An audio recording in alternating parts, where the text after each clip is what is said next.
மேற்கு வங்க மாநில SIR பணிகளை மேற்பார்வை செய்ய வந்த தேர்தல் அதிகாரிகள் கொடூரமான முறையில் தாக்கப்பட்டிருக்கிறார்கள். 58 லட்சம் வாக்காளர்கள் ஏற்கனவே பட்டியலிருந்து நீக்கப்பட்ட சூழல்ல 95 லட்சம் வாக்காளர்களுடைய உள்ளீடுகள்ல அவர்கள் கொடுத்திருக்கக்கூடிய ஆதாரங்கள்ல ஏகப்பட்ட குளறுபடிகள் இருக்கிறது, சிக்கல்கள் இருக்கிறது, ஆதாரங்கள் சரியாக இல்லை அப்படின்னு சொல்லி பல்வேறு குற்றச்சாட்டுகளை தேர்தல் கமிஷன் சொல்லி இருக்கிறது. தேவைப்பட்டால் நானே நீதிமன்றத்தில் நேரடியாக இறங்கி இதற்கு எதிராக வாதாடுவேன் என்று மேற்கு வங்க மாநில முதல்வர் மம்தா பானர்ஜி அவர்கள் பேசியிருக்கிறார். மேற்கு வங்க மாநிலத்தில் எலெக்ஷன் கமிஷன் இல்லைன்னா பாஜகவுக்கும் திரிணாமுல் காங்கிரசுக்கும் இடையே மிகப்பெரிய போர் வெடித்திருக்கிறதா? என்ன நடந்து கொண்டிருக்கிறது மேற்கு வங்க மாநிலத்தில் பார்ப்போம் காணொலியில்.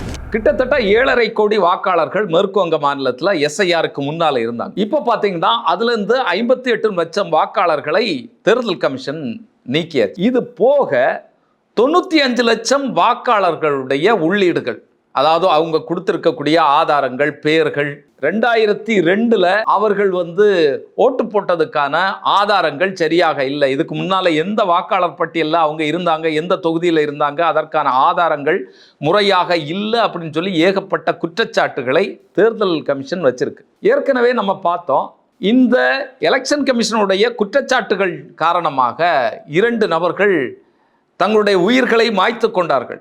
இப்போ கடந்த வாரம் இதற்கு எதிராக மம்தா பானர்ஜி அவர்கள் ஒரு வழக்கை மத்திய தேர்தல் கமிஷன் அதிகாரி ஞானேஷ்குமார் அவர்களுக்கு எதிராகவும் மேற்கு வங்க மாநில தேர்தல் அதிகாரிக்கு எதிராகவும் காவல் நிலையத்தில் ஒரு வழக்கை தொடர்ந்தாங்க. இந்த வழக்கு செல்லுபடியாகாது அப்படிங்கிறது மம்தா பானர்ஜி அவர்களுக்கு நன்றாகவே தெரியும். ஆனாலும் எலெக்ஷன் அதிகாரிகளை ஞானேஷ்குமாரை வாலாற்றுறதுக்காக, எதிர்த்து நின்று கேள்வி கேட்பதற்காக மம்தா பானர்ஜி அவர்கள் இந்த வழக்கை தாக்கல் பண்ணாங்க அப்படிங்கிறத நம்ம பார்க்க முடியும்.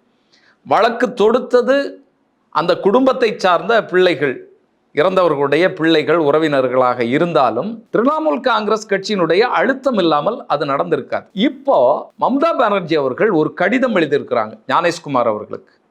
ஏற்கனவே 2 கடிதங்கள் அவர்கள் எழுதிட்டாங்க.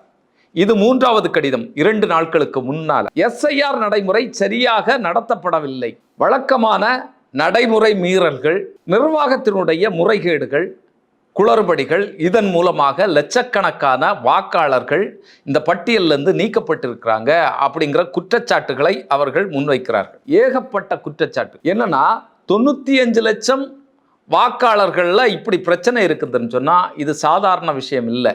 இதுல மிக மிக முக்கியமானது ஒரு குற்றச்சாட்டு, இந்த BLOக்கள் போய் இந்த பெயர்களை பதிவு பண்ணுவாங்கல்ல, அந்த பெயர்களுடைய ஸ்பெல்லிங் மிஸ்டேக், அதன் மூலமாக லட்சக்கணக்கான வாக்காளர்களுக்கு நோட்டீஸ் அனுப்பியிருக்கிறாங்க. இதை சொல்லும் போது தேர்தல் கமிஷன் சொல்லியிருக்கு, அது எங்களுடைய குற்றச்சாட்டு, நாங்க அதை சரி பண்ணிக்குவோம் அப்படின்னு சொல்லியிருக்கு. இன்னொன்னு, முறைகேடாக எலெக்ஷன் கமிஷனுடைய வெப்சைட்டுக்குள்ளால புகுந்து ஏற்கனவே இருக்கக்கூடிய அந்த வாக்காளர்களுடைய தரவுகள் இருக்குல்ல, அந்த தரவுகளுக்கு உள்ளால போய் அதை சீர்குலைக்கக்கூடிய வேலையை பலர் செய்திருக்கிறார்கள் அப்படிங்கிற அதிர்ச்சிக்குரிய இந்த பிரச்சனையை மம்தா பானர்ஜி அவர்கள் எழுப்பியிருக்கிறாங்க.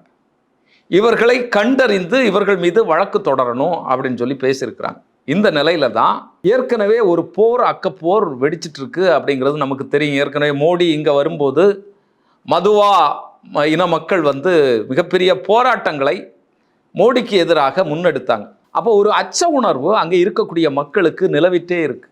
நம்முடைய வாக்குரிமை பறிபோகும், வாக்குரிமை மட்டும் கிடையாது, நம்முடைய குடியுரிமை பறிபோகும் அப்படிங்கிறத அவங்க தொடர்ந்து பேசிட்டு இருக்கிறாங்க. அவர்களை அச்சத்திலே அது ஆழ்த்தி இருக்கு. என்னன்னா, பாஜக கட்சியினுடைய தலைவர்கள் முறையான பட்டியலை நாங்கள் தயாரிப்போம், இந்த 58 லட்சம் மட்டும் இல்லை, இதுல இன்னும் அதிகப்படியான நபர்கள் நீக்கப்படுவார்கள் அப்படிங்கிறத தொடர்ந்து பேசிட்டே இருக்கிறாங்க. அப்ப இது பாஜகவும் எலெக்ஷன் கமிஷன் சேர்ந்து இப்படி ஒரு முறைகேட்டை இங்க செய்கிறாங்க அப்படிங்கிறத தொடர்ந்து மக்களும் நம்புறாங்க. மம்தா பானர்ஜி அவர்களும் திரிணாமுல் காங்கிரஸும் இதற்கு எதிராக களத்தில் இறங்கி மிகப்பெரிய போராட்டங்களை முன்னெடுத்துட்டு இருக்கு. இதுல தான் 24 பர்னாகாஸ் அந்த மாவட்டத்தில் 2 நாட்களுக்கு முன்னால ஒரு பொதுக்கூட்டம், பேரணி இப்படி அல்லோலப்பட்டிருக்கு. அதுக்கு முன்னால இந்த 95 லட்சம் வாக்காளர்கள்ல என்ன பிரச்சனை அப்படிங்கிறத பார்ப்போம். அது மிகவும் வேடிக்கையாக கூட இருக்கும் சில விஷயங்கள். அந்த 95 லட்சம் வாக்காளர்களில் 32 லட்சம் வாக்காளர்களுடைய பெயர்கள் 2002 தேர்தல் கமிஷனுடைய அந்த வாக்காளர் பட்டியலில் வந்து பொருந்தல்ல அப்படின்னு சொல்லியிருக்கிறாங்க. இந்த பிரச்சனை ஏற்கனவே எழும்பிச்சு நமக்கு தெரியும்.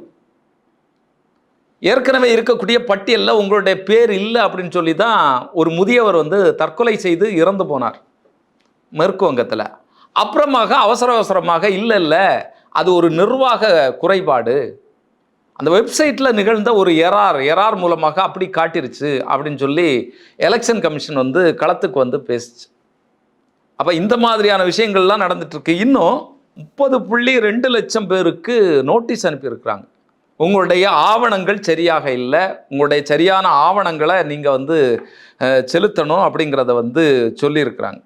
24 லட்சம் வாக்காளர்களுடைய அந்த அடையாள அட்டை சரியாக இல்லை, தெளிவில்லை அப்படிங்கிற குற்றச்சாட்டையும் இவர்கள் முன்வைச்சிருக்கிறாங்க. சரி, இதெல்லாம் இருக்கட்டும், இந்த குற்றச்சாட்டுகள்லாம் இருக்கட்டும். வினோதமான குற்றச்சாட்டுகள் என்னன்னு பார்த்தீங்கன்னு சொன்னால் 4.74 லட்சம் 4.25 லட்சம் கிட்டத்தட்ட அந்த வாக்காளர்களுடைய பேரில் இருக்கக்கூடிய தந்தையினுடைய பேருக்கும் பிள்ளைகளுடைய பேருக்கும் வயது வித்தியாசம் பார்த்தீங்கன்னு சொன்னால் குறைந்தபட்சம் 15 வயது வித்தியாசம்னா இப்போ தந்தை எத்தனை வயசில் இருப்பார், எத்தனை வயசில் இருக்கும்போது இந்த குழந்தை பிறந்தாங்க அப்படிங்கிற கேள்விகள்லாம் எழுந்தது. குறைந்தது ஒரு 25 வயதாவது வித்தியாசம் வரணும், அப்படி இல்லை. இன்னும் பார்த்தீங்கன்னு சொன்னால் அதிகபட்சம் 50 வயது வித்தியாசத்தில் வந்து இருக்குது பெற்றோர்களுடைய பேர். அது வந்து 8.41 லட்சம் வாக்காளர்கள். இப்படி வினோதமான கணக்கை எல்லாம் வந்து அவர்கள் வெளியிட்டிருக்கிறாங்க தேர்தல் ஆணையம். இதில் தான் ஏகப்பட்ட குளறுபடிகளை இவங்க திட்டமிட்டு எப்படி மகாராஷ்டிராவிலையும் கர்நாடகத்திலையும் அந்த தனியாக இயங்கக்கூடிய ஒரு பூத்து போல இவர்கள் செயல்பட்டு ஒரு சென்டர் மாதிரியான செயல்பட்டு இந்த வேலைகளை எல்லாம் முறைகேடுகளை எல்லாம் செய்தார்களோ அதை போல ஒரு முறைகேடை இங்கே செய்திருக்கிறார்களோ அப்படிங்கிற சந்தேகம் எழும்பியிருக்கு. இந்த சந்தேகத்தினுடைய பேரில் தான் அந்த மாவட்டத்தில் தேர்தல் அதிகாரிகள் எஸ்ஐஆர் பணிகளை மேற்பார்வை செய்கிறதுக்கு போன நேரம் ஒரு கும்பல் சேர்ந்து அவர்களை தாக்கி இருக்கிறது.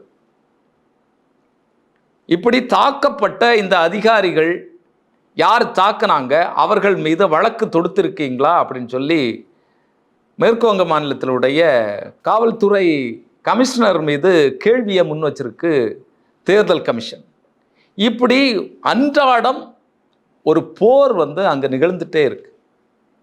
இந்த 24 பர்னாகாஸ் மாவட்டத்தில் நடந்த அந்த பொதுக்கூட்டத்தில் வினோதமான ஒரு விஷயத்தை வந்து திரிணாமுல் காங்கிரஸினுடைய தேசிய பொதுச் செயலாளர் அபிஷேக் பானர்ஜி, மம்தா பானர்ஜியோட மருமகன், அவர் என்ன சொல்லியிருக்காருன்னா, ஞானேஷ்குமார் அவர்கள் ஒரு மந்திரவாதி போல செயல்படுகிறார், அவர் இறந்தவர்களை உயிர்ப்பிக்கக்கூடிய வல்லமை பெற்றவர், இறந்த பலரையும் இந்த பட்டியலில் வச்சிருக்கிறாங்க அப்படிங்கிறத சொல்கிறார். அது மாதிரி 3 நபர்களை இவர்கள் மேடையில் ஏற்றுறாங்க. மேடையில் ஏற்றிட்டு இறந்தவர்களுடைய பட்டியலில் உள்ளவங்க இவங்க அப்படின்னு சொல்லி அவர்கள் வெளிப்படுத்துகிறாங்க. அதுதான் ஞானேஷ்குமார் அவர்கள் இறந்தவர்களை உயிர்ப்பிக்கிறதுக்கும் உயிரோடு இருப்பவர்களை இறந்து போக செய்வதற்கும் ஒரு வல்லமை படைத்தவராக இருக்கிறார் அப்படிங்கிற குற்றச்சாட்டை அவர்கள் வந்து எழுப்பியிருக்காங்க. அதே மேடையில் தான் மம்தா பானர்ஜி அவர்கள், நாங்கள் வந்து தேர்தல் கமிஷன் மீது வழக்கு தொடுக்க போகிறோம், தேவைப்பட்டால் ஒரு சாதாரண நபராக மனிதராக நானே நீதிமன்றத்தில் போய் நேரடியாக வாதாடுவேன், நான் ஏற்கனவே பயிற்சி பெற்ற ஒரு வழக்கறிஞர், நான் தேவைப்பட்டால் வாதாடுவேன் இறங்கி அப்படின்னு சொல்லி உறுதியாக பேசியிருக்கிறாங்க. அவங்க என்ன சொல்கிறாங்கன்னா, நீங்கள் திட்டமிட்டு இஸ்லாமியர்களை இந்த பட்டியலிருந்து நீக்கிறீங்க, வயோதிகர்களை அவர்கள் போய் இந்த எந்த ஆதாரங்களை எங்கேருந்து வாங்கிட்டு வருவாங்க, அவர்களை அலைய விடக்கூடிய வேலையை, அவர்களை கீவில் நின்று துன்புறுத்தக்கூடிய வேலையை எலெக்ஷன் கமிஷன் வந்து பண்ணிகிட்ருக்கு. இன்னும் நமக்கு தெரியும் 24 பர்னாகாஸ் அந்த மாவட்டத்தில் மதுவா சமூகத்தை சார்ந்த லட்சக்கணக்கான மக்கள் இருக்கிறாங்க. அவர்களும் முன்னாலேயே வந்து புலம்பெயர்ந்து வந்தவங்க அதில் பலரும் உண்டு. அது வந்து ஒரு புலம்பெயர் சமூகம்தான், அவர்களுடைய தொழில் ரீதியாக மீனவர்கள் பலரும். அந்த மக்கள் மத்தியில் மிகப்பெரிய அச்சம் இருக்கு. அந்த மக்கள்கிட்ட லட்சக்கணக்கான வாக்காளர்கள் நீக்கப்பட்டிருக்கிறாங்க. இப்படி அங்க மிகப்பெரிய அதிர்ச்சிக்குரிய விஷயங்கள், ஒரு பதட்டத்தோடையே மேற்கு வங்க மாநிலம், அந்த பதட்டத்தினுடைய வெளிப்பாடாகத்தான் மம்தா பானர்ஜி அவர்கள் இப்படி பேசிக்கொண்டிருக்கிறார். அங்கே நம்ம நினச்சி பார்க்கவே முடியாது. கிட்டத்தட்ட இன்னைக்கு நம்ம கணக்கெடுத்தோம்னு சொன்னால் 20க்கும் மேற்பட்ட நபர்கள் மேற்கு வங்க மாநிலத்தில் மட்டும் இறந்திருக்கிறாங்க இந்த எஸ்ஐஆர் பணி மூலமாக. அது பிஎல்ஓவாக இருக்கலாம், சாதாரண மக்களாக இருக்கலாம், வயோதிகர்களாக இருக்கலாம், சிலர் தூக்கு போட்டு இறந்திருக்கிறாங்க. தங்களுடைய பெயர் இந்த பட்டியலில் இல்லை அப்படிங்கிறது தெரிஞ்ச உடனே அதிர்ச்சியில் இறந்தவர்கள் இருக்கிறாங்க. இப்படி பலரும் தங்களுடைய உயிரை மாய்த்து கொண்டிருக்கிறார்கள். இதற்கு நியாயம் இதுவரைக்கும் எங்கேருந்தும் கிடைக்கல. இதை வேடிக்கை பார்த்தபடி தேர்தல் கமிஷன் அவர்களுடைய வேலையை கண்ணை மூடி காதை மூடி செஞ்சுட்டு போயிட்டே இருக்கிறாங்க. அதனுடைய வெளிப்பாடாகத்தான் இன்னைக்கு இந்த 95 லட்சம் வாக்காளர்களில் இவ்வளோ பெரிய குளறுபடிகளும் இருந்து கொண்டிருக்கிறது அப்படிங்கிறது நம்ம பார்க்கக்கூடிய விஷயமாக இருக்கும். வரக்கூடிய நாட்களில் என்ன நடக்கு அப்படிங்கிறத நம்ம பார்ப்போம். 17ஆம் தேதி வரை இந்த பட்டியல் சரிபார்த்து அதை வெளியிடக்கூடிய பட்டியல், இந்த மக்கள்கிட்ட ஃபார்ம் 60 வாங்கி இந்த பட்டியலில் சேர்க்கக்கூடிய வேலைகள்லாம் இப்போ நடந்து கொண்டிருக்கிறது. வரக்கூடிய நாட்களில் தான் தெரியும் இது எந்த மாதிரியான விளைவை ஏற்படுத்துகிறது, இன்னும் எத்தனை லட்சம் வாக்காளர்களை இதில் நீக்கப் போகிறார்கள் அப்படிங்கிறதெல்லாம் நம்ம பொறுத்திருந்து தான் பார்க்க வேண்டியது இருக்குது. இன்னொரு காணொலியில் சந்திக்கும் வரை நன்றி, வணக்கம்.